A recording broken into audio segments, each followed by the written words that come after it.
Good evening, New Image Church. How y'all doing tonight? Good to see you. Good to see you in the house of the Lord. Y'all glad to be here? It's good to see you here. Love seeing every single one of y'all here. Why don't you go ahead and stand to your feet tonight?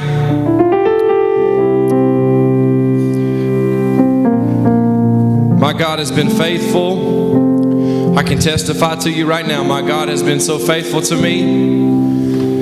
He's carried me. He's kept me. Seen me through. Anybody else can testify with me tonight? God has been a good God to you.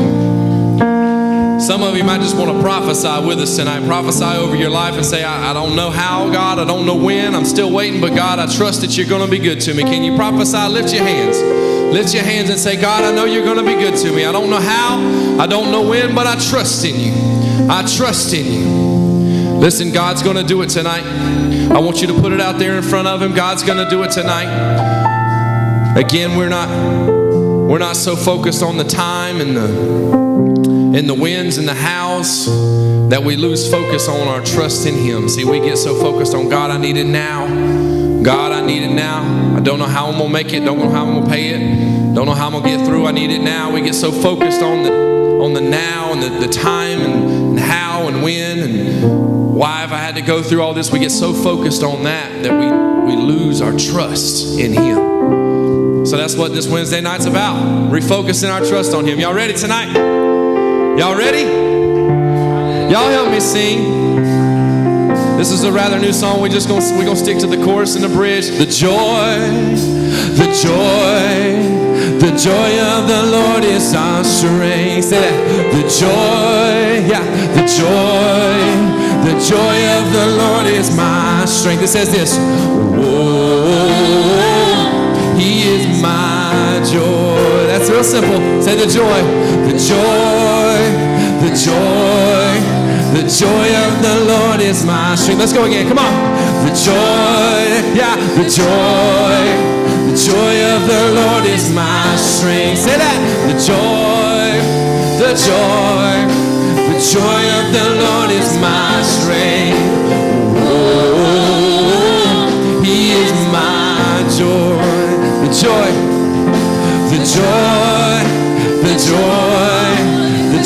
of the Lord. One more time, come on. The joy of the Lord is my strength. Come on, say the joy. The joy of the Lord is my strength. Whoa, he is my joy. Sounding good tonight. The joy of the Lord is my strength. Yeah. Whoa, yeah. Come on, let's sing about this right here. This is the bridge. It's real simple. It just says, there's gonna be glory. There's gonna be glory. There will be glory after this. I like this right here. This is my song. No need to worry. This present suffering. There will be glory after this. Come on, we're gonna sing it till you get it. Come on. Hey. There will be glory. There's gonna be glory. There's gonna be glory. There will be glory after whatever you're going through. Oh, no need to worry. This present suffering. There will be glory after this. There's gonna be glory. Come on. There's gonna be glory. Yeah, sing it. There's gonna be glory. There will be glory after this. I'm here to tell you that I don't need to worry. No need to worry. This present suffering. There will be glory after. Come on, sing it again. There's gonna be glory. There's gonna be glory. There's gonna be glory. There will be glory after this.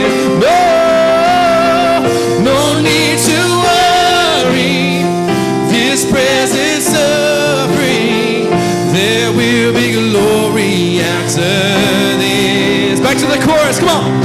The joy, the joy, the joy of the Lord is my strength. Come on, draw on it. The joy, the joy, the joy of the Lord is my strength. He is my joy. Sounding good, come on. The joy, the joy, the joy of the Lord. Just the voices, come on, sing. The joy, the joy, the joy of the Lord is my strength. Yes, it is the joy, the joy, the joy of the Lord is my strength. Say, oh, He is my joy. Come on.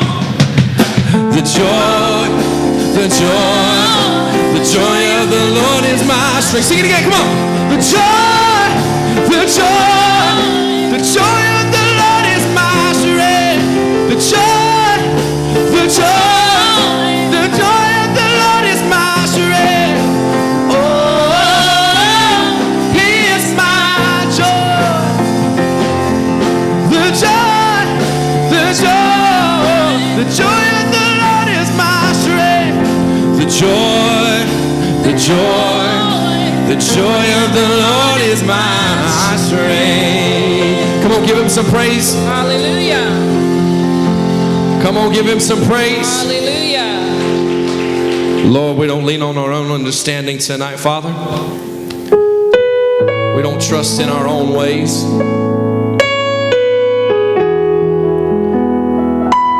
God, I look over my life and I see time and time again, countless times, Father, where you made a way where there didn't seem to be a way, Father. Countless times I look over my past, I look over my days, and I see how you've made a way, God. And Father, to be honest, most of the time, the enemy didn't even have to do anything against me, God. I got myself there. My own human nature, my own flesh, my own desires, carrying myself down the path that I want to go, Father. That's my testimony, Lord, my trials and my tribulations. Most of the time they come from inside of me, Lord. My own desires, my selfishness, God. But even so, God, you made a way. Even so, you sent your Holy Spirit down after me. Even so, you sent your Son Jesus to die on a cross for me. Even so, you are here, moving in our midst. And I worship you. And I worship you. You are here, working in this place. And I worship you. I worship you. Tell them, my church, 'cause you are way maker, miracle worker, promise keeper, light in the darkness, my God, that is who you are. I felt that shift somebody's spirit right there.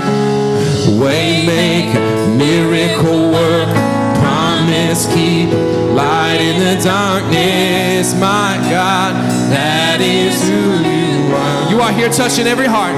You are here, yes, touching every heart. And I worship you. I worship you. You are here healing every heart. You are here healing every heart. And I worship you. I worship you. I like this. You are here and you are here turning lives around. Turning lives around. And I worship you. I worship you. You are here. You are here mending every heart. And I worship you.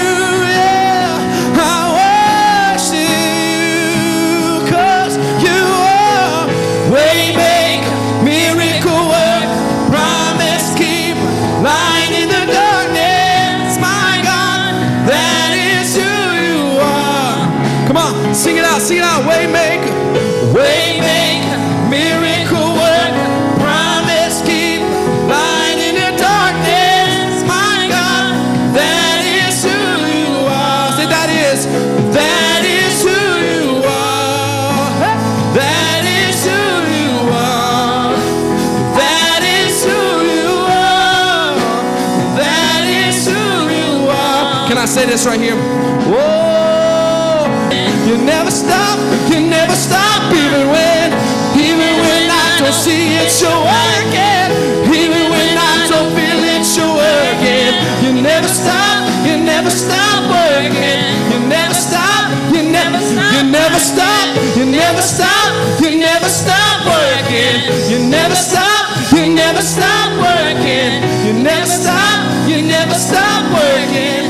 You never stop, no, 'cause you are waymaker, miracle worker, promise keeper, light in the darkness. Say my God, that is who you are. 'Cause you are waymaker, miracle worker, promise keeper, light in the darkness. My God, that is who you are. Say that is who you are. That is who you are. That is who you are. That is who you are. You are my healer. You are my provider. You are my protector. My strong tower. Oh, my solid defense. Oh, you set up a table for me in the midst of my enemies. Yeah, you never stop working, no. You never stop working, no. You're working it for my good. You're working it for my good. You're working it for my good. Come on, say that.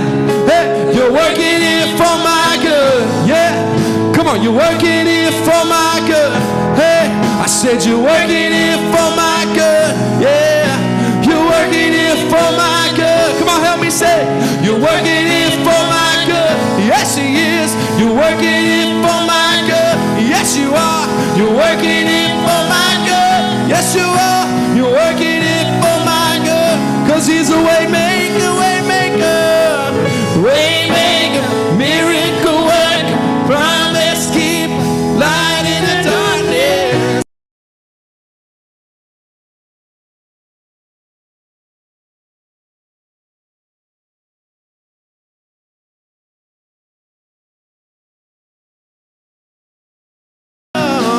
That is who you are. That is who you are tonight, Lord. That is who you are. That is who you are.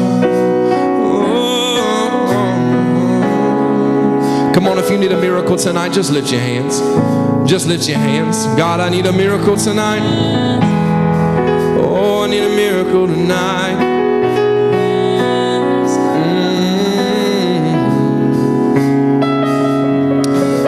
You know, the Lord's been teaching me something, and we're going to be done with this thing in just a minute. The Lord's been teaching me some things. You know, we get into church service and we ask for a lot of things, and we ask God, get me through this. God, get me this way. I need this. Lord, I need that. But see, I think we got our thinking a little bit off base. See, Christianity is not about what you can get from Him other than salvation. We love salvation. It's not about what you can get from Him. A lot of time it's just about understanding a little bit more about who He is. See, that's why we have with and we have without. That's why we have seasons when we have and have seasons when we don't. It's because God is trying to help us not understand life better or be more successful in life, but to better understand Him. If we can just understand Him, His purpose, His kingdom, His mission for us, if we could just better understand Him, then we wouldn't have so many things to worry about. We wouldn't have so many things that are struggles for us. So God's been working on me. He's been dealing with some things in me. And a lot of it's just understanding about more of who He is. understands who he is. Because see, if you don't go trying to figure out who he is, then you're just going to understand what the world talks about. You're just going to understand your own way of thinking. You're just going to understand what people around you are thinking. You're not going to see eye to eye with him. You're going to be disjointed. So tonight, can we just make that our prayer tonight? Can we make that our prayer tonight, right here in this moment, God, that we just understand you a little bit better tonight as Pastor gets ready tonight, that you could just unpack some things in us tonight, Father, that we could understand something a little bit more about you, Lord, that maybe tonight that we can figure out something a little bit more about ourselves, because we see with different eyes. We see ourselves the way that you see us, God. Help us tonight, Father. Help us tonight. We love you with everything inside of us, God. We sing this one more time. Oh, you are waymaker, miracle worker, promise keeper, light in the darkness, my God, that is who you are. Help me understand tonight. You are the waymaker, miracle worker, promise keeper, light in the darkness, my God, that is who you are. Waymaker, come on, waymaker, hey! Waymaker, miracle worker, promise keeper, light in the darkness, my God, that is who you are. That is who you are. That is who you are. That is who you are. That is who you are.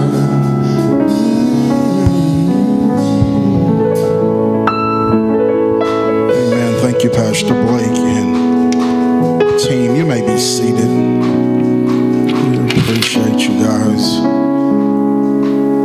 We are going to pick right up where we've been and continue to push through. I think the other week we threw it at you because of time and ran out the door. I want to break it down a little bit more for us to understand.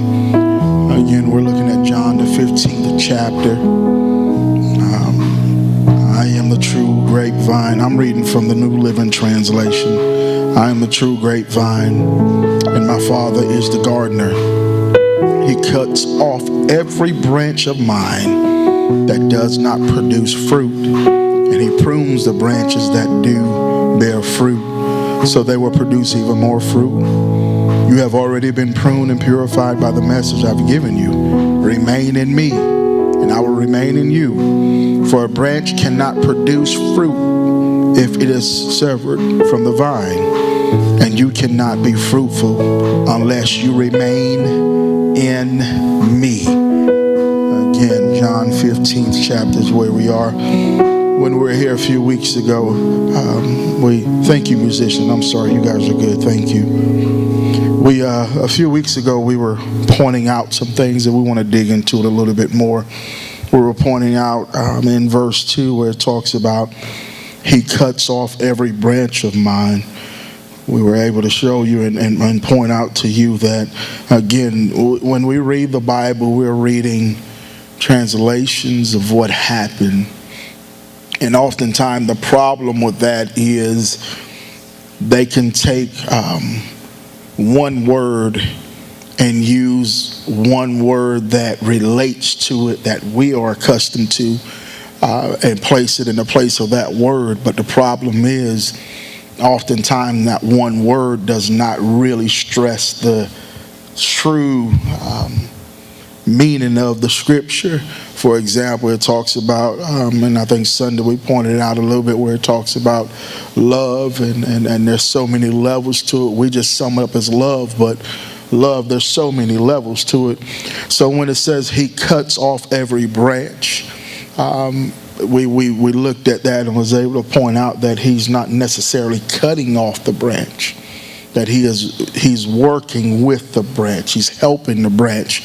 And we pointed out to you guys that when you're looking at a grapevine, a vine itself, the new vine always tend to grow down, and if you're not careful, the new vine will grow along the ground and not be as effective as it should. So when he said he cuts off every branch, he literally goes in, and it's arrows. He literally goes in and he picks it up off of the ground. So we want to stay there for a second. What's wrong? Again, I like to get you involved by asking some questions. What's wrong with a grapevine growing along the ground? What's wrong with that? What's the problem? Is there a problem? What happens? Talk to me. It can become diseased. Okay. Root in place that it doesn't need to root. Okay. All right. Talk to me. Yes, sir. Yep. Those little pests can come along and eat the fruits that. Have you ever seen a grapevine or anything where someone's not taking care of it? And it's, we were at my parents' this past weekend, and when we pulled up, the first thing my wife said, she remembered me talking about it the other week. What tree you talking about? And I pointed out to her, it's that one right there. He's got his grapevine growing around it. But yeah, the pests, the animals, they could come and eat it. What else? Talk to me about. Yes, sir. It's harder to groom and work with. Okay. I got to be on your knees. Kelly, did you have your hand up, ma'am? Cause it to rot and everything else. The problem again is the ground. The ground itself, there's nothing but dust and dirt and stuff like that. Yes, sir. Pardon me? It's not getting the sun. Okay. I'll touch that a little bit more in the pruning process, but I like that. So when that fruit is on the ground, because let's be honest, a lot of times it does grow. A fruit does grow. But talk to me about that fruit. What happens to that fruit? We know it gets ate. We know it stands to have disease and everything. And what else? Talk to me more about that fruit. Yes. It gets crushed. It gets trampled. Okay. Rots a lot quicker on that ground. Why does that fruit rot a lot quicker on? It's not made.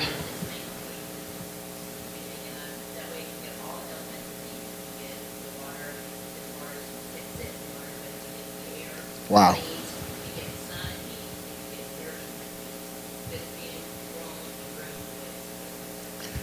So basically what I'm hearing is it has the capacity for more, but because of its environment, it doesn't reach its full potential.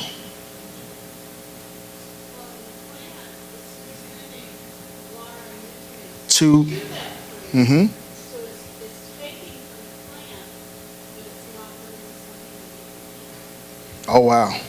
Okay. All right. Let's dig into it a little bit. I for whatever reason, that capacity part's got me. It's got the capacity for more, but because of its environment, it won't reach its full potential. I need you to think about that in your personal life right now. Let's get off of the whole grape. I need you to think about that in your personal life. The capacity for more, but because of the environment, because it's on the ground, because it's in that environment, it can't even reach its full potential. Think about that. Take a moment and think. That sounds familiar to some of us, don't it? I don't care who you are, at some point in your walk, you did not come anywhere close to reaching your full potential. And chances are it's because of the company. I had a conversation with an individual this morning, and she blessed me. She was talking to me about something personal, and she said to me, she can tell when so-and-so is around certain people because the way he speaks at home is different. He's not as loving. He's not as affirming. He's not as this, that, or the other when he's been around certain people. Your environment does matter. The company you keep does matter. What you listen to does matter. What you watch on television does matter. No, I'm not going to pull out a scripture that tells you you're going to hell for listening to this or you're going to hell for looking at this. But I will tell you, if you're not careful, it will stunt your growth and you won't reach your full potential. Because something else interferes with the source. And the sad part is, many of us have gotten to the place where we're comfortable with little fruit. Yes, ma'am. We become what we focus. Wow. We become what we focus on. Miss Pat, that's crazy. There are times where I can have things that's going on here at church that's just got my mind just out of whack, just got me burdened down. There's times that things could be going on at shop. There's times that things can be going on. There are times where things are so crazy and my mind is so focused on it. When I go to bed at night and try to sleep, I'll even, in my sleep, I'll still be replaying all of that. And I'll find myself waking up the next morning, one, tired, but two, I won't follow my normal routine because now I'm focused on whatever that is. And then I'll start my next day and I'll be like, man, my day ain't going good. And I'll start relating it back to, man, my mind's focused on this. No, yeah, my mind is focused on that. And because my mind is focused on that, it took my focus from where it really is supposed to be. We get excited about fruit. We get excited because we could play an instrument. We get excited because we can sing. We get excited because we can quote scriptures. We get excited and we get comfortable. And the reason we get comfortable more often than not, because there's no one in our life to pick us up and pull us out of what we're in. Or if there is someone, we're looking like who they think they are. Reaching our full capacity. Has there ever been a time in your life where you sat down and really was honest with yourself and realized that there's so much more I have to offer God? Can we take a moment? I'm completely going off script now. Can we take a moment and just talk about a time in your life where you realized, you don't have to be explicit about, where you realize you are not anywhere close to reaching your full potential and what you did to get out of that place? Anyone care to share with us before I automatically point you out? Yes, ma'am.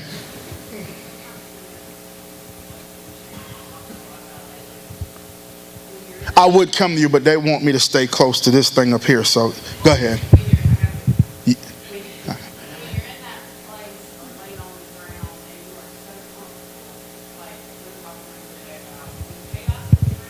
Uh-huh.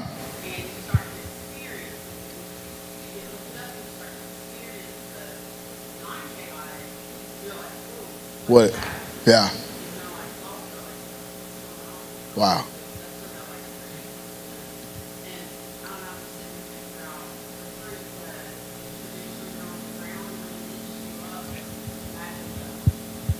That's right.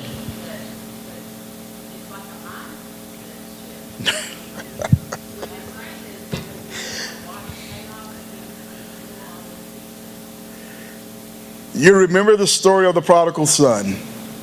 You remember he was sitting there eating. Yes. And the Bible says he did what? He came to himself. There was a shift in his mind to realize, yes, I'm surviving, but I'm not living. My dad has all this stuff, and I'm sitting here eating. He had to come to himself. Sometimes the biggest shift in your life is a shift in your own mindset.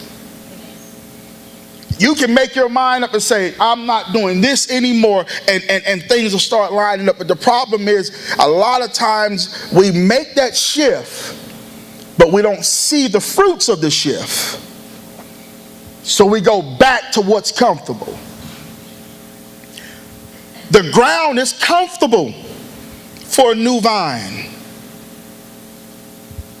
It knows that. And what's sad is a lot of us are comfortable in that environment that we're in, producing little fruit. Yes, ma'am, Miss Dana.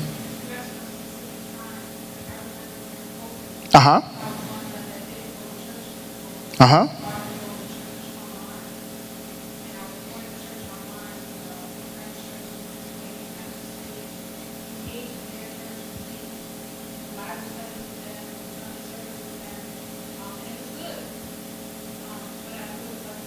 What you know.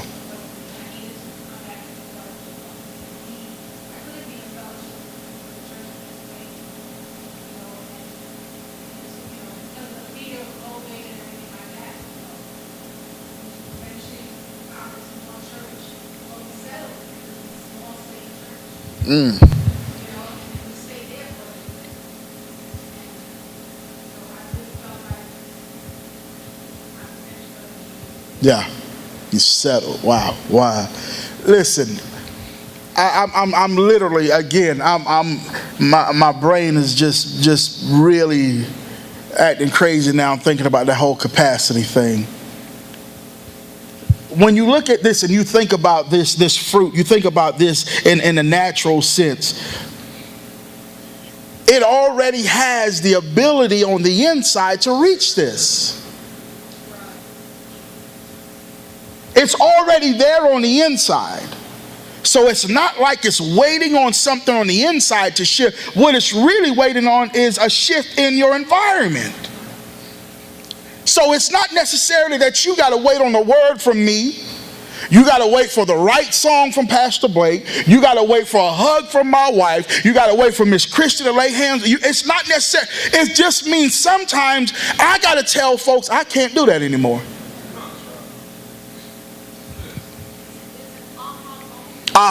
Yes. Mm-hmm.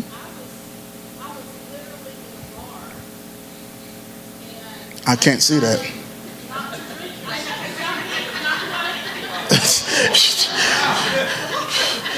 I got weak in my knees. I'm like, what?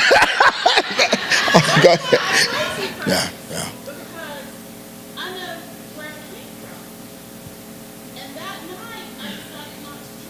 Wow. And God opened my eyes to the way people were acting. Yeah. And I had that aha moment where I can't live like this anymore. I can't do this anymore. Wow. And I turned around and I never went back. So until you have that aha moment in life, you think the ground is normal because that's all you've ever done. So you have to have that glimpse of being lifted up. You have to have God remove those scales. That's right. And lift you up. That's right. So you can see that, oh wait, There is life. there is life above the ground. That's right. Oh, that's good. Brother Kevin. Uh-huh.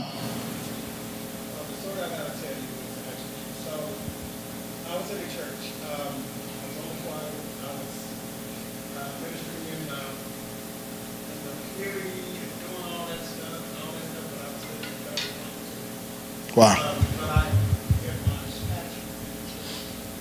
And I thought, as long as I'm doing good by the Lord, I'm telling you about it.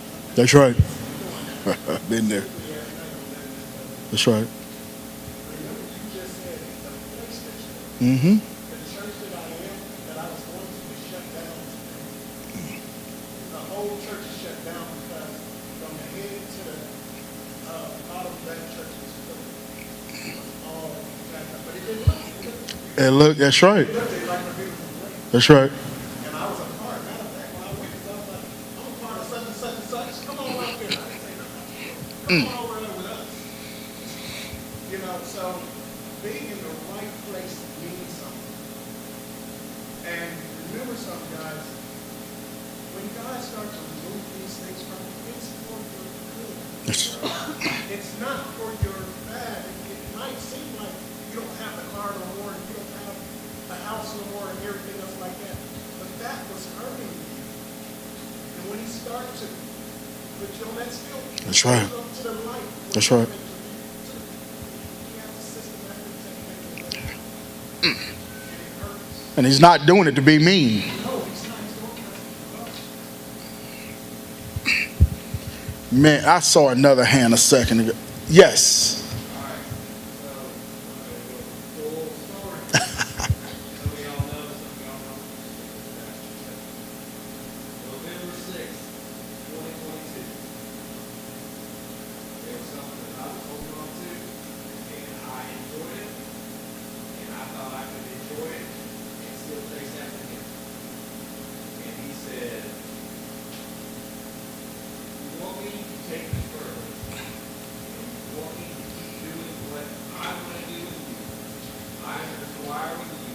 To get, that's right.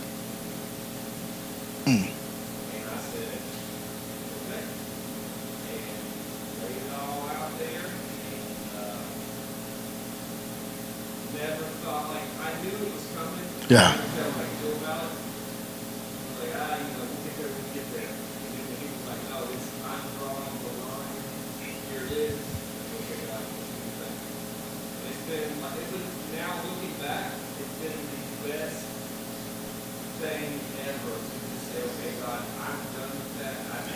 That's good. That's good. That's good. That's good. You know, you're saying that, and I'm thinking about times in my life where same thing. You know, there was things that I had to finally say, you know what, I don't need this anymore, and had to give up. And the more I think about that, it makes me realize how that one thing or that one place or whatever actually it hindered the fruitfulness in my life. Again, I still could get up and I was pastoring a church at the time, holding on to things, and still could get up and look like fruit. Still could get up and be used by him in a way that blew a lot of minds, but still was not growing in him. And that's the crazy thing. Those type places, those type things that we hold on to and we justify saying it ain't a sin.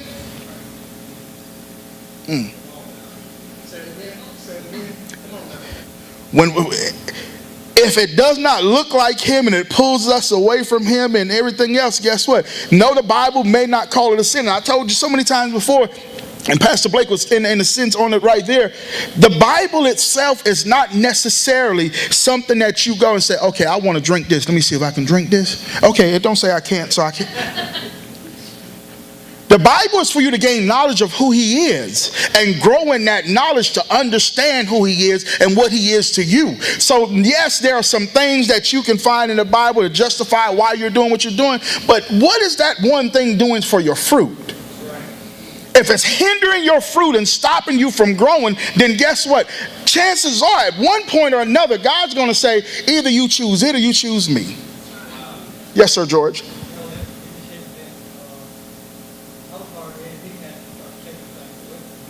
Man, you have to. I remember a time in my life where it felt like I was stuck. Things were just falling apart. Things were just not. I was like, man, God, why in the world am I here right now? This ain't happening right. This ain't happening right. This is going this and this. And I'm like, God, why? What happened to the favor that's on my life? And Miss Shirley, I remember so plainly, he said to me, I won't give you favor in dirty places.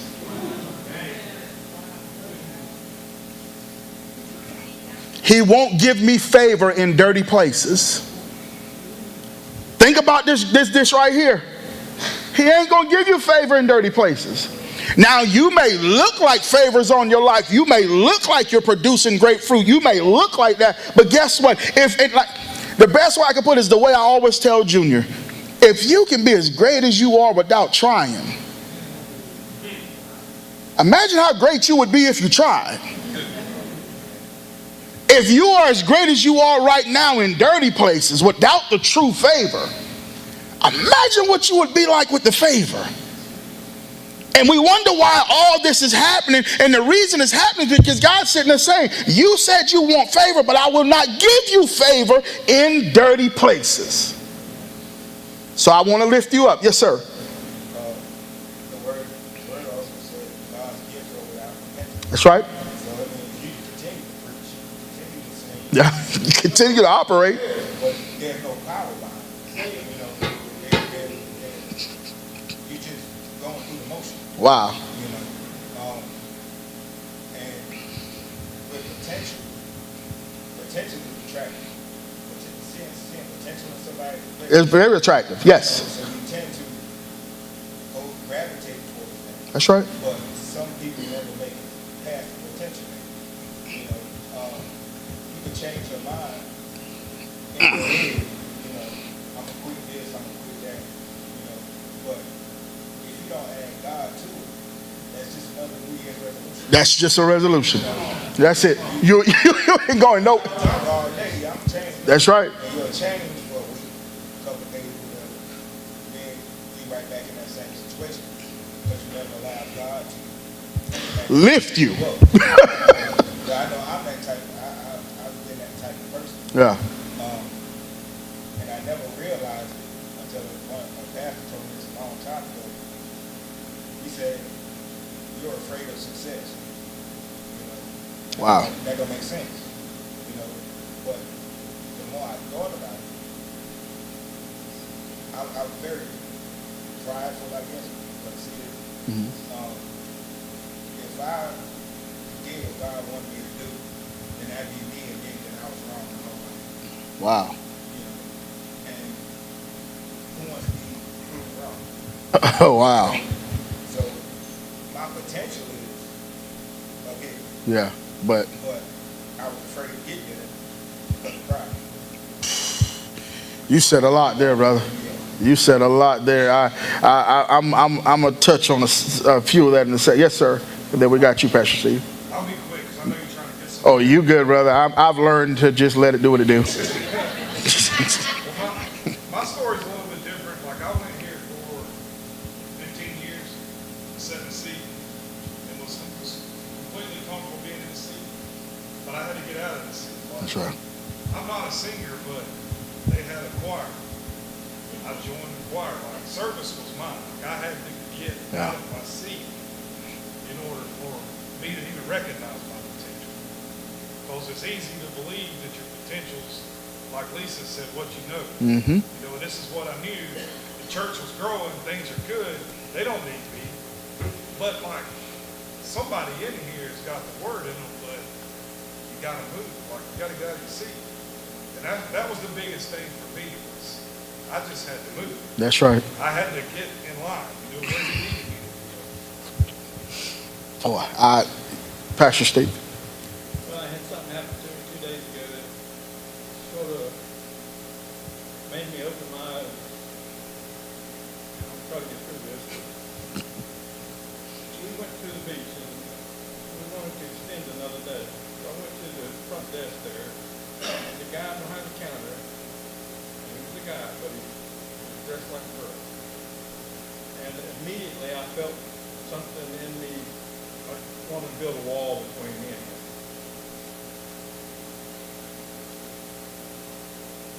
But the Holy Spirit spoke to me and said, I love him.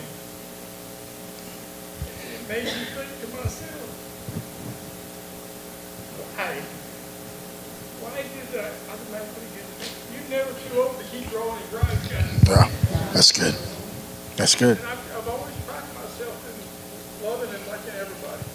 But with all the mess going on in the world today, you see that and you automatically think, you think disgust. Yeah, But God told me, I love him. that's right. And that just humbled me. So I thought to myself, God, please remove that from me. Wow.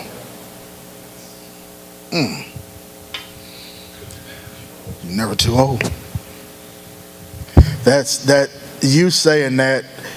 If you look at verse 2, again, I'm reading from the New Living Translation.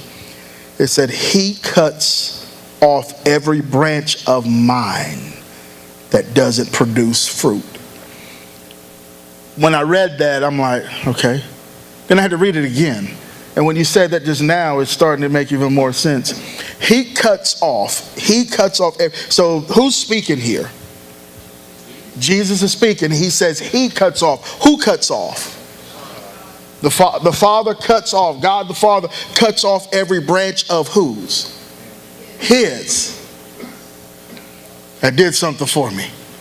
The reason I did something for me is because when I sit here and I look at this story and I look at what's happening here, there's obvious that there's what he's talking about is someone that's being disconnected, someone that's not producing, someone that can really be looked down upon. But look what he calls them. Mine. Some of you can't even feel that because you've never been bad.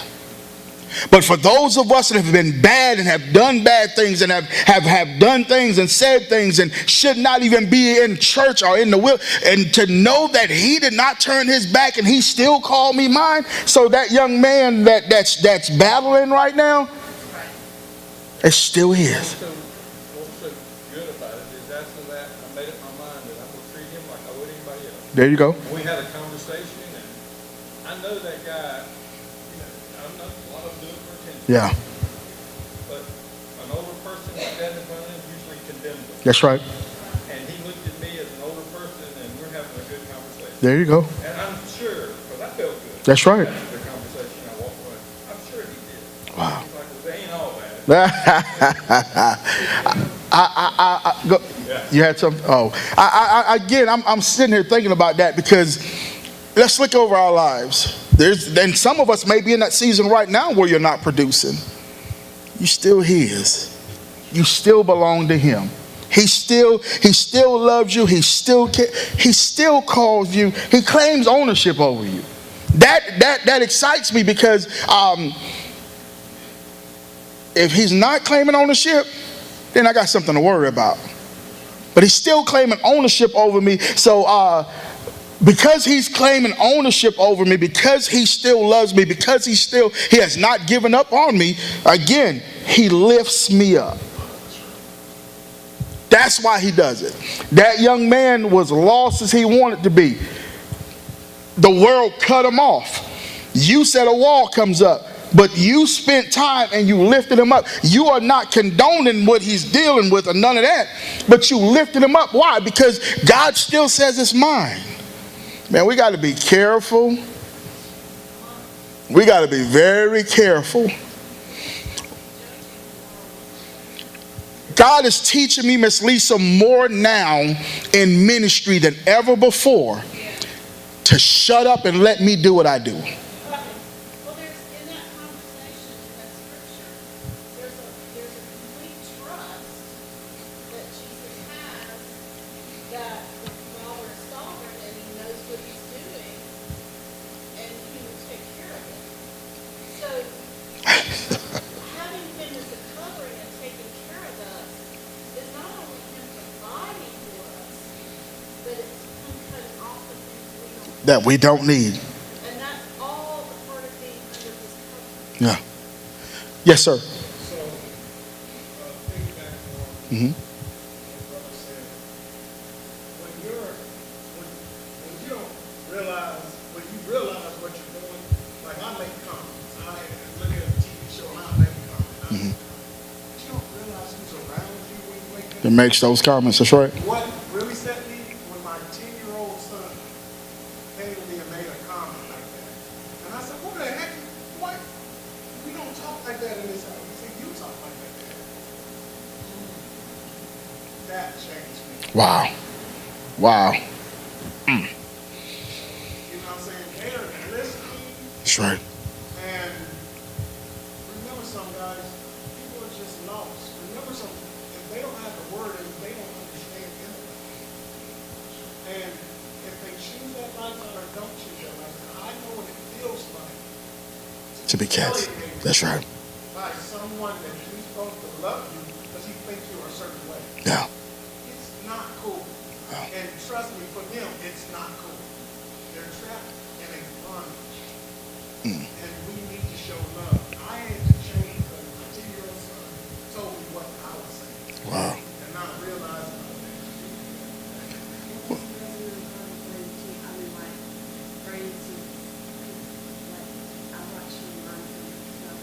Mhm. God really had me in what you were saying about, loving people and esteem sometimes that wall.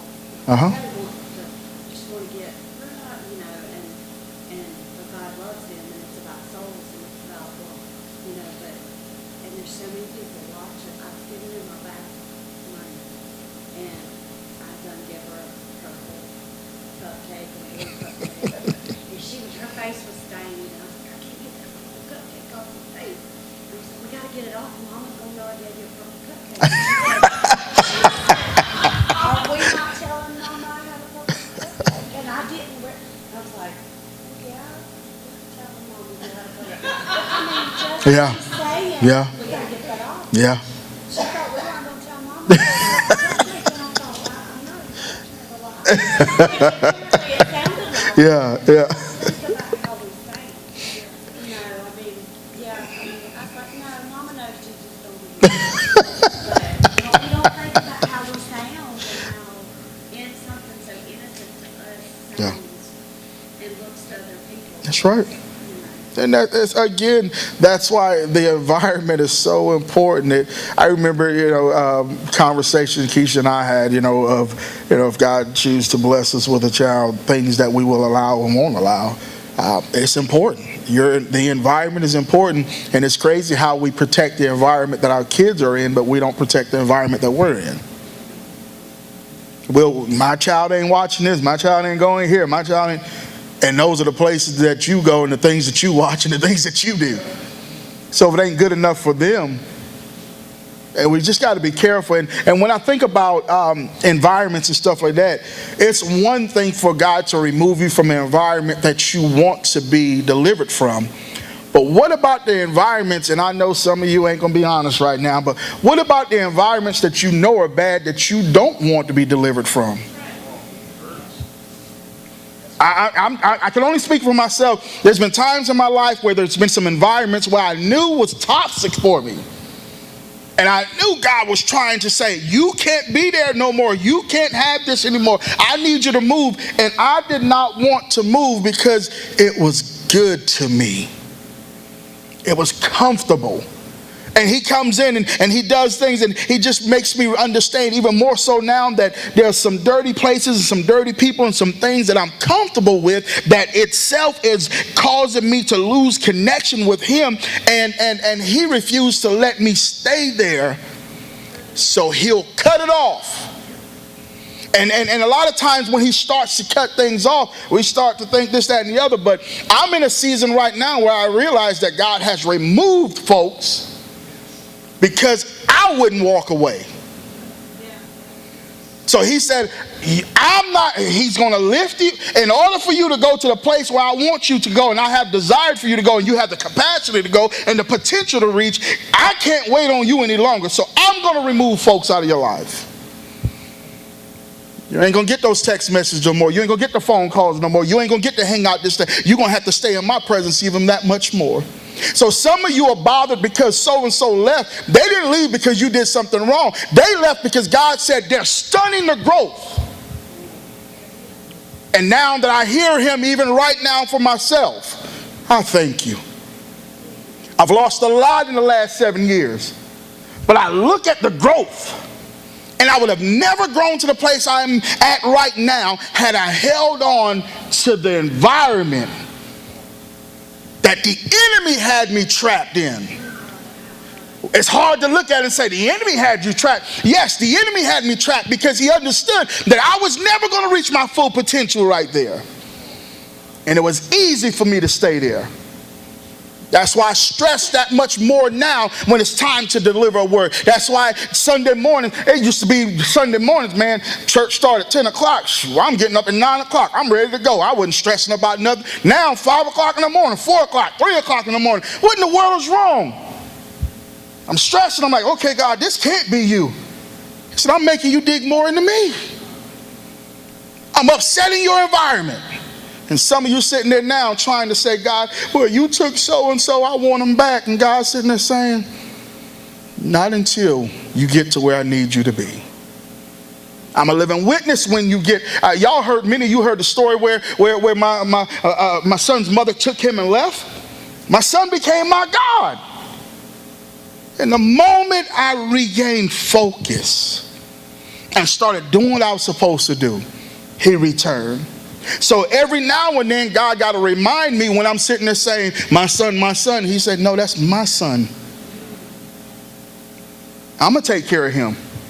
Man, your environment is so important. And I believe in my heart, we're getting ready to wrap up. Pastor Blake, y'all can get ready. I'm believing right now, we're in a season, I'm going to speak for me. I believe right now, I'm in a season where God is trying to take me to where I need to be. So he's saying, I'll remove any and everything. I'll take it away.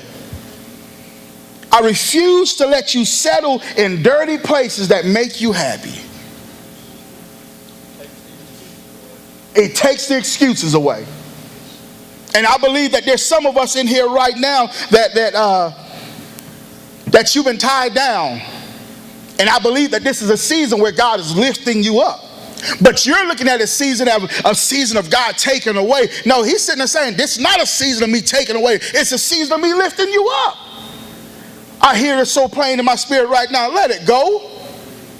Let him go. Let her go. Let it go. Let the conversation go. Let the text messages go. Let the emails go. Let it go.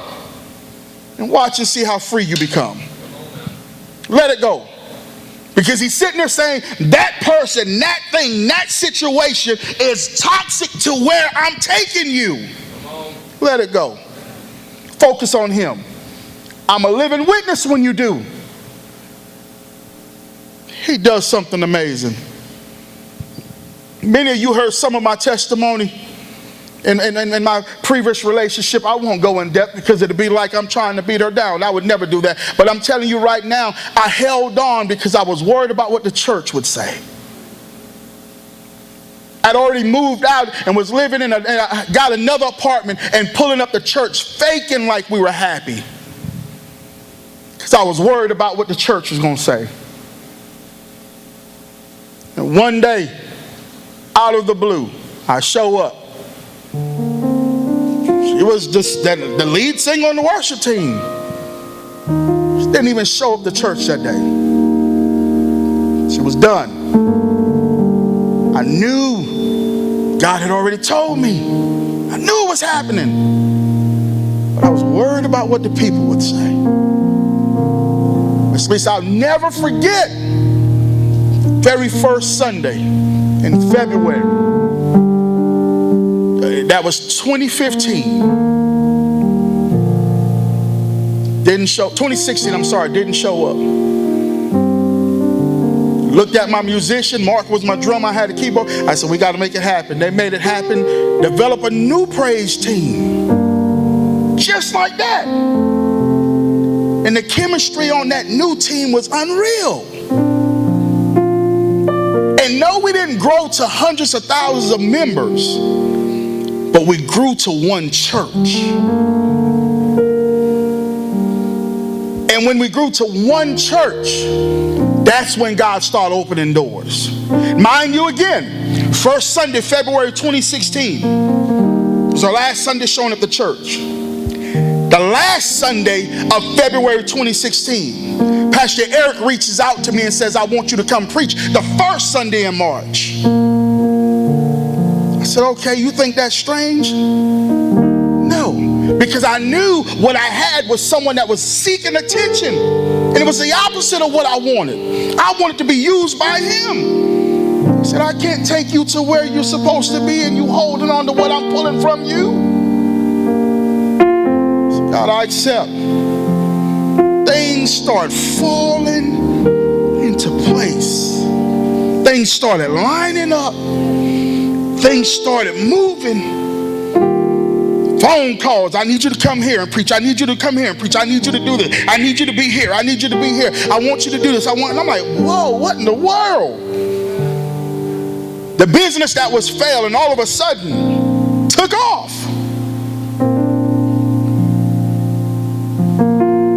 Then we joined forces. join forces, and I'm like, okay, God, you got me doing all of this. He said, I've already worked it out. Now, 10 years ago, I would never think I'd be at. And it has nothing to do with money. Absolutely nothing. The peace that I have at night when I lay down.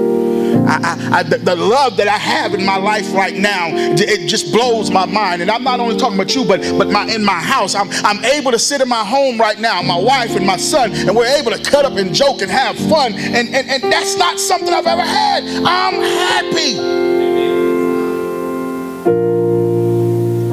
But it started with him lifting me up out of that place. Stop holding on to what God wants removed. Stop worrying about who's going to say what. Stay connected to the vine. Stay connected to the source. You stay connected to him, everything else will be okay. I'm a living witness. Many of you got problems right now and dealing with things, and you feel like you're in a battle. And I really feel that some of you are feeling this, what you're feeling, because you're leaving some dirty places. I really feel that in my heart. Some of you are leaving some dirty places. And some of you are comfortable right now, like everything's good. Chances are because you're resting on the ground. God's calling you for more. My full potential can't be reached in that environment. He needs more from me. And I believe that's his request for many of you. And I sit here and I think, even right now,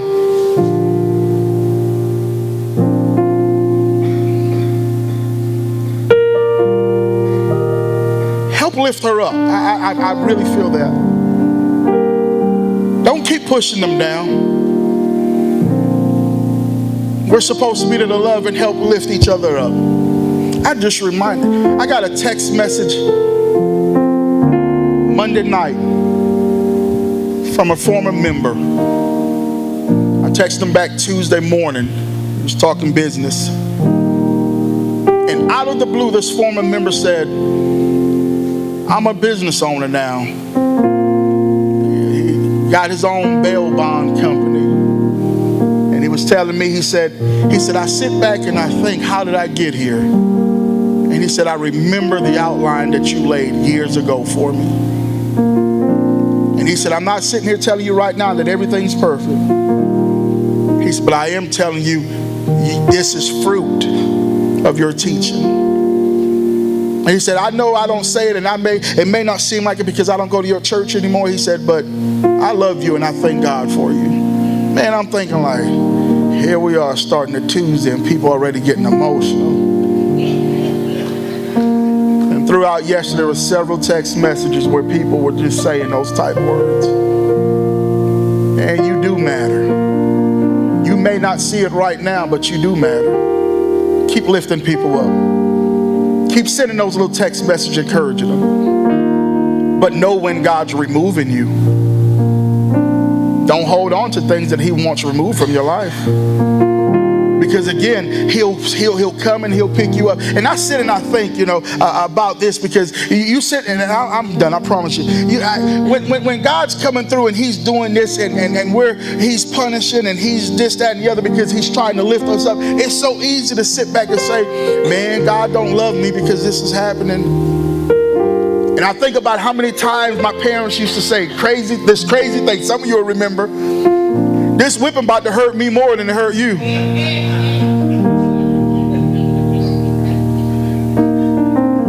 I remember the first time I heard that, and I'm thinking like, you crazy. How did that hurt you more than it hurt me? I got the bruises on my legs to tell. My bone's sticking out the side of my leg right now. My arm's shorter and everything. You done pulled one arm so long. I'm deformed right now. And you sitting there saying it hurts you more. And then I became a father. And I really understand what it really feels like to push your children to their full potential. It's not a comfortable place because you know they can't see that it's for their own good. Oh, God. You know they can't see that this right here, this separation is for their own good. You know they can't see that I'm doing this because I love them. How many times have you told yours, this right here, and you're doing it because you love them? Or you tell them they can't go somewhere and they can't understand why? It's because you love them. I can imagine my father sitting there in heaven saying, you don't understand, but I'm doing this because I love you. And as a child, I couldn't appreciate it, but now as a man, I thank him for doing just that. So I sit and I think, and I promise you I'm closing with this. The reason why he has to lift me, and not only lift me, but he has to wrap that weak branch, that weak vine around that tree or that wood, is because new growth, and it's because I'm weaker than I think. And it's funny how lifted branches are really weak, because guess what? It's so easy to be lifted and think that you're ready to take on the world, but lifted branches are really weak. So the only way for a lifted branch, or the only way for a lifted branch, the only way for you to stay lifted is to continue drawing close to him. God don't deliver you and deliver you out of a place for you to automatically say, okay, I'm good now, I'm going right back to it. That's not how deliverance works. So I know some of you are sitting there saying now, and I feel in my heart, some wife is sitting there wanting to nudge her husband right now because I told you this, but guess what? God didn't deliver you from that and from them for you to go right back to it. He pulled you out for a reason. He don't want you in that type of environment. He don't want you around those type of people. She ain't just trying to be bossy because she thinks she's your mom. No, she cares for you, and she understands if you keep going down this road, we're going to be right back where we came from. Stay focused. You got to be there. I'm sitting here right now, and I'm thinking about that old song where it says, at the cross, at the cross. Y'all remember that song? Where I first saw the light. Well, what's the next part? Who remembers the next part? And the burdens of my heart were what? Where did that happen? You got to stay connected. If you're not connected, you will fall back each time. I know this is crazy because some of you don't think like I think, but when I'm battling things, Pastor Derek, oftentimes I'm like, God, why do you put up with me like you do? I know y'all won't be honest with yourself. Jill, sometimes I'm like, why does God put up with me? Why does he constantly give me chances? What makes him continue to do this? He sees my potential. He knows the plan that he has for me. And it's to prosper me, not harm me. He's going to do what he has to do to get me there. So what makes him constantly do it over and over again and again? I think about that old song that says, love lifted me. Love lifted me. And love lifts me every day. He loves me so much, he continues to lift me up. Why does he continue to lift me up? Because he sees my potential. New Image family, I know some of you are in different places, different stages in life right now. But one thing we all can relate to is love lifted us. One thing we all can relate to is that God has a plan for our lives. And one thing I want us all to relate to right now is God continues to clean the environment that we're in. Stop resisting the cleaning. Let him lift you. Let him remove what needs to be removed. Let him stop the phone calls and stuff. Let him do that. It's okay. Again, we personally have held on to relationships where God said it's not producing, it's not productive. And if it's not producing in the kingdom, why am I holding on to it? Why? Miss Shirley, I'm grateful for every productive relationship that I have. The relationship that pushes me. Pastor Steve, I love the relationship that pushes me to be better. I love it. Because I know those are the ones that God has. That's all. That's what I got for you tonight. We still ain't got the pruning yet. We went a whole different way tonight, but it's fine. I'm not even feeling led to. I'm going. Pastor Blake's going to do what he does. I want you to leave here in the peace of God, knowing that you